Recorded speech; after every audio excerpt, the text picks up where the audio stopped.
કાઉન્દરમાં રણુજા જતા પદયાત્રીઓ માટે સેવા કેમ્પનું આયોજન કરાયું। પાલનપુર તાલુકાના કાણોદરમાં હાઈવે પર આવેલ મહાકાળી મંદિર ખાતે મુખ્ય સંચાલક લેબુજી ઠાકોર દ્વારા છેલ્લા કેટલાક વર્ષોથી રણુજા જતા પદયાત્રીઓ માટે સેવા અર્થે કેમ્પનું આયોજન કરવામાં આવે છે। દર વર્ષની જેમ આ વર્ષે પણ મહાકાળી મંદિરના પટરાંગણમાં સેવા કેમ્પ ખુલ્લો મુકાયો છે।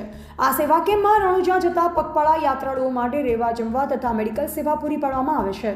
આ કેમ્પના મુખ્ય સંચાલક લેબુજી ઠાકોર તેમજ ઠાકોર સમાજ સાથે મળી પદયાત્રાળુઓની સેવાનો લાભ લે છે।